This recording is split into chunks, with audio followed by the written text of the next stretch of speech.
Iglesia Cristiana Centro Evangelístico, Misión Panamericana de Colombia. Así que, ¿cómo puedo empezar esta nueva etapa este año 2016? Salmo 42, voy a leer solo el verso 6. Usted en casa puede leer todo el Salmo, pero yo me voy a referir solo al versículo, el 5, versículo 5. ¿Lo tiene? Dice la palabra: ¿por qué te abates, oh alma mía, y te turbas dentro de mí? Espera en Dios, porque aún he de alabarle, salvación mía y ¿qué? Y Dios mío. ¿Cuántos se saben ese versículo? Trate de aprendérselo. ¿Por qué te abates, oh alma mía, y te turbas dentro de mí? Espera en Dios, porque aún he de alabarle, salvación mía y ¿qué? Y Dios mío. Quiero explicarle el versículo rápidamente y luego le doy una frase que sería como la primera recomendación de cómo empezar este año. Si usted nota en el capítulo 42, el salmista está teniendo una charla con dos personas. Y esa persona, la primera persona es obviamente ¿quién? Dios. Está hablando con Dios, es una oración. Pero en el versículo 5 propiamente, él está hablando ¿con quién? ¿Con quién? Lea bien. Con él mismo, exacto. ¿Cuántos a veces hablamos con nosotros mismos? Y no estamos locos, ¿cierto que no? Pero ¿cuántos hablamos con nosotros mismos? Pues el salmista está hablando con él, y al hablar con él se hace una pregunta. Y la pregunta que le hace a su propia alma es: alma, ¿por qué te sientes abatida? Él lo dice en otras palabras: ¿por qué te abates, oh alma mía? Es lo mismo, ¿cierto? Alma, ¿por qué te sientes sin fuerzas? ¿Por qué sientes que estás desmayando? Voy a utilizar esta frase muy colombiana. ¿Por qué te sientes alicaído? Comprendemos la frase, ¿cierto? ¿Cuántos durante el año tuvimos días de estar alicaídos? Yo creo que todos, ¿cierto? Pero él está diciendo a su alma: alma, ¿por qué te sientes abatida? Que significa derrotado. La palabra abatir tiene muchos significados. Es quedarse sin fuerzas, quedarse sin aliento, sentir que va a desmayar. Pero yo lo voy a resumir diciendo que sentirse abatido es sentirse derrotado. Y él se está preguntando: alma, ¿por qué te sientes derrotado? Y pastor, ¿por qué mete ese versículo el día de hoy? Le voy a poner el siguiente ejemplo. Si yo en este último día del año empiezo a hacer comparaciones con otras personas, y voy y le digo a una persona: ¿cómo te fue? Y él me cuenta que le fue más mal que a mí. Pues ¿cómo me siento yo? Pues bien, porque a mí me fue mejor que a él. Me estoy haciendo entender. Pero si yo me comparo con una persona que le fue muchísimo mejor que a mí, ¿cómo me voy a sentir? Mal, alicaído, abatido, derrotado. Y de pronto uno dice: terminé el año sin dinero, enfermo, con problemas familiares, y es allí donde uno tiene que hablar con su propia alma y tiene que decir: alma, ¿por qué te sientes derrotada? ¿Por qué te sientes sin fuerzas? Luego dicen la misma pregunta: ¿por qué te turbas dentro de mí?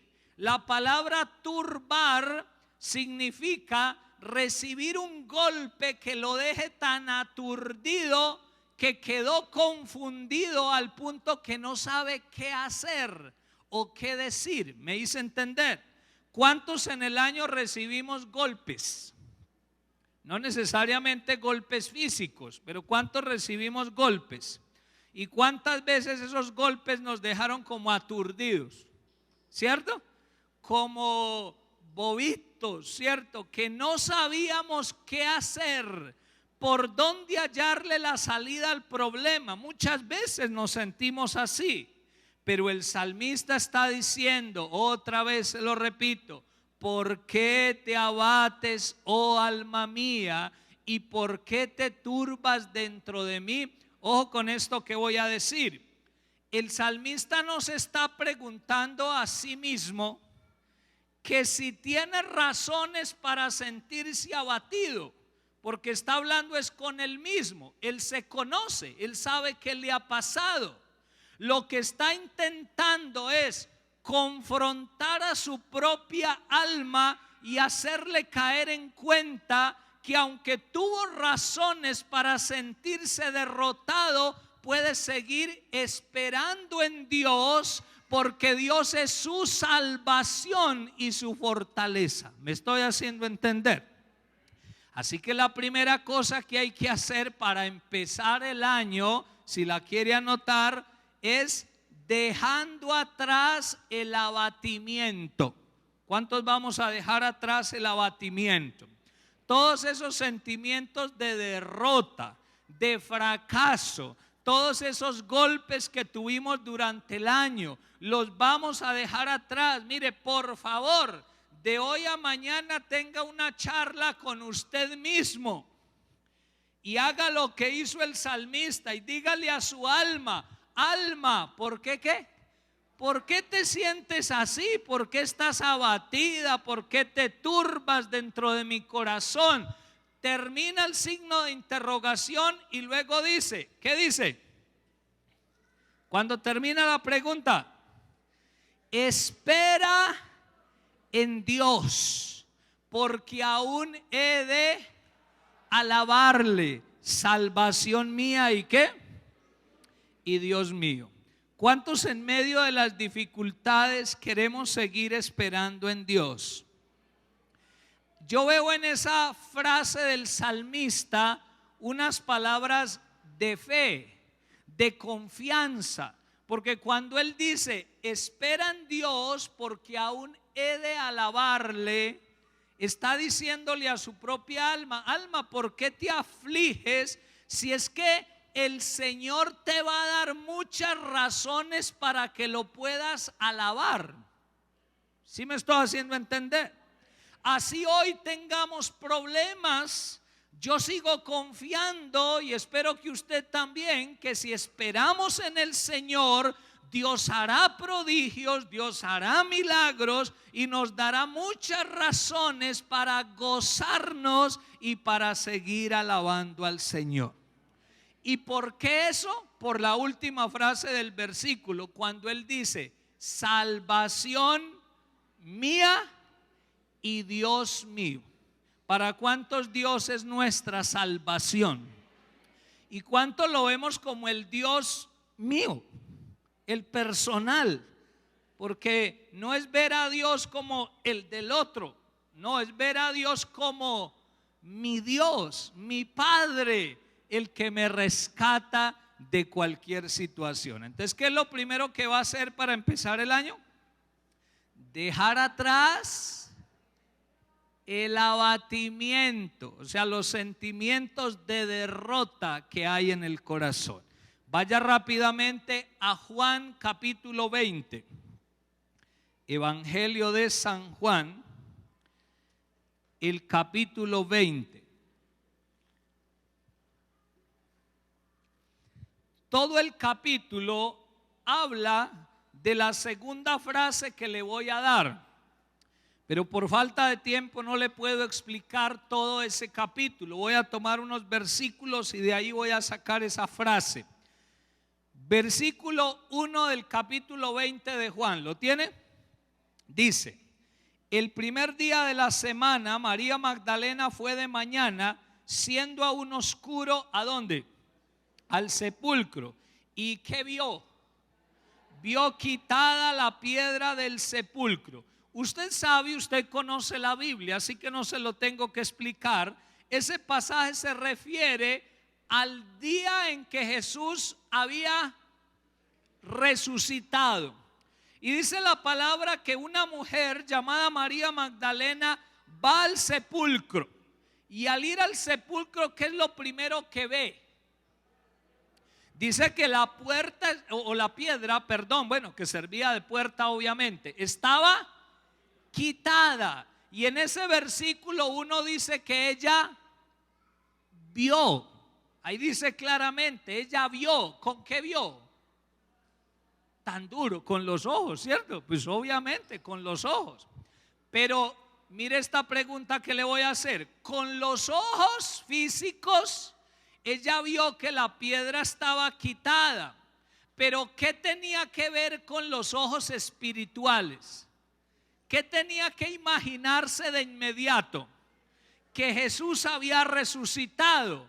Y eso fue lo que pensó. Vamos a ver, versículo 2. Entonces corrió y fue a Simón Pedro y al otro discípulo, aquel al que amaba Jesús, y les dijo, ¿qué les dijo? ¿Ha resucitado? Eso fue lo que les dijo. Dijo, no, se han llevado del sepulcro al Señor y no sabemos dónde le han puesto. ¿Qué le quiero decir con esto? Mire, la segunda frase de cómo empezar, si la quiere anotar, es tratando de ver lo que Dios quiere que veamos. Si la quiere anotar. La primera era ¿cuál? Dejando atrás el abatimiento. Segunda frase de cómo empezar, tratando de ver lo que Dios quiere que veamos. ¿Qué quería Dios que ella viera cuando estaba quitada la piedra? Que el Señor había resucitado. Pero eso fue lo que pensó. Dijo, ay, qué dolor, se murió el Señor y de sobremesa se robaron el cuerpo esos judíos.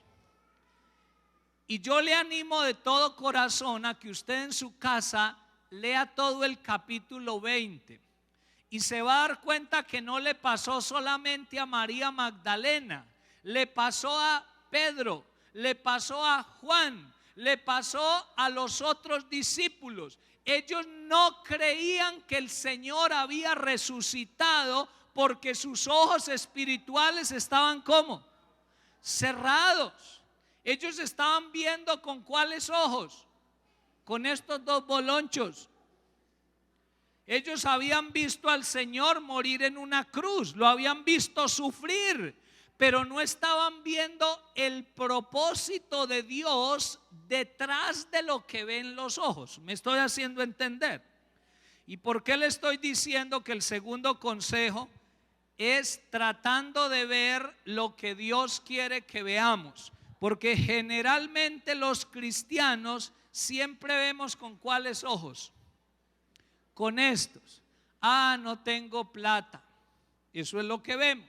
Ah, estoy enfermo. Ah, tengo problemas familiares. Pero es que detrás de cada cosa que nos pasa hay un mensaje de Dios. Hay algo que el Señor quiere que tú y yo veamos. Detrás de cada desgracia, detrás de cada accidente, detrás de cada momento difícil, detrás de cada ofensa, detrás de cada regaño, el Señor quiere que nosotros podamos ver algo que viene de Dios. Pero para ver eso se necesita que estén abiertos ¿cuáles ojos? Los del Espíritu. No estos están abiertos. Pero estos ven las circunstancias. Nosotros con los espirituales vemos el mensaje de las circunstancias. ¿Sí me estoy haciendo entender? Yo puedo mirar, yo he luchado mucho con mi salud en estos días. Estuve muy enfermo de la voz, algunos se dieron cuenta, todavía se me escucha algo. Estuve varios días sin voz. Pero yo no miro que estaba sin voz. Yo veo el propósito de Dios detrás de esa dificultad. Si logramos ver lo que Dios quiere que veamos, le aseguro que nos va a ir bien. ¿Cuántos decimos amén? Por último, vaya a Lucas capítulo 14. Lucas 14. Lucas 14. El versículo 28. Y le voy a dar de una vez la tercera frase de cómo empezar. Es cortica. Diga, planeando bíblicamente. Planeando bíblicamente. Otra forma de decirlo sería planeando conforme a qué? A la voluntad de Dios. Pero yo se lo acorto. Planeando bíblicamente. Versículo 28 de Lucas 14. ¿Lo tiene? Léalo conmigo. Dice: porque ¿quién de vosotros, queriendo edificar una torre, no se sienta primero y calcula los gastos a ver si tiene lo que necesita para acabarla? No sea que después que haya puesto el cimiento y no pueda acabarla, todos los que lo vean comiencen a ¿qué? A hacer burla de él, diciendo: este hombre comenzó a edificar y ¿qué? Y no pudo acabar. Mire, le resumo de la siguiente manera. Yo lo que estoy haciendo, si le soy honesto, le estoy resumiendo 5 predicaciones de estos días en Cartago en este ratico. O sea, esos temas los di en 5 predicaciones, en 5 días diferentes, pero le estoy resumiendo. ¿Y qué dice en ese pasaje? Que ¿quién de nosotros quiere edificar una torre? Yo sé que el otro año todos no vamos a edificar torres, o sea, literalmente hablando, porque no sabemos construir torres, no somos ingenieros y civiles, de pronto hay algunos acá. Pero cuando la Biblia habla de torres, se refiere a lograr metas, lograr sueños, volvernos conquistadores. ¿Cuántos queremos conquistar este próximo año? Lograr grandes cosas. Pero dice la palabra que si tú y yo queremos edificar torres, ¿qué tenemos que hacer? Ahí dice que hay que sentarse primero. Y cuando dice sentarse, lo voy a decir en lenguaje bien paisa. Es que Dios nos dice: calme el acelere, deje las carreras, siéntese a orar, piense y planee bien. ¿Y cómo va a planear? Dice que debe calcular los gastos a ver si tiene ¿qué? Ahí dice, a ver si tiene lo que necesita para acabarla.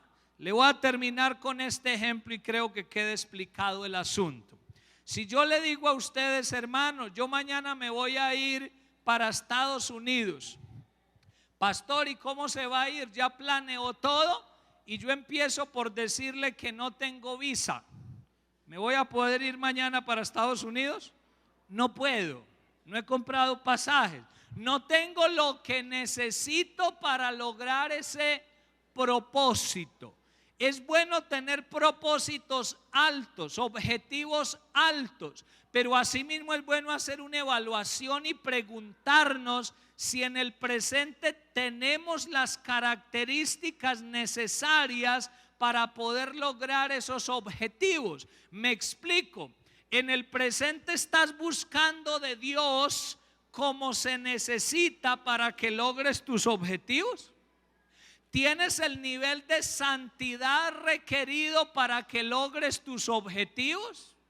¿Te has vuelto lo suficientemente obediente a Dios para que el Señor, como resultado de tu obediencia, te dé esos objetivos?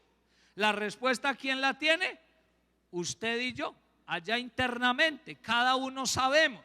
Pero si queremos lograr esos objetivos, tenemos que tomar decisiones, subir de nivel en todas las áreas de nuestra vida para que así se puedan lograr esos proyectos y esas cosas que tenemos para el otro año. ¿Cuántos lo vamos a hacer? ¿Cómo puedo empezar? 3 cosas: dejar atrás el abatimiento, tratando de ver las cosas que Dios quiere que yo vea. Y tercero, planeando bíblicamente. Dice que si no planeo bíblicamente, solo voy a hacer burla de otros. Los otros van a decir, ay, este dijo que tenía tales planes y empezó y no qué, no lo logró, no pudo acabar. Hermanos, yo espero que el 2016, y sé que va a ser así, proféticamente se ha dicho, va a ser un año de prodigios, de milagros.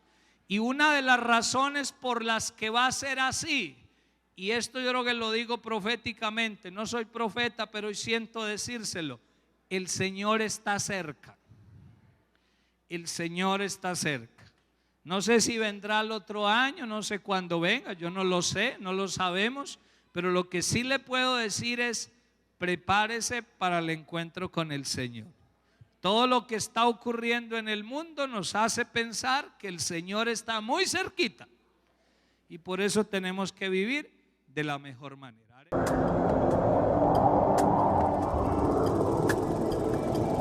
Iglesia Cristiana Centro Evangelístico, Misión Panamericana de Colombia.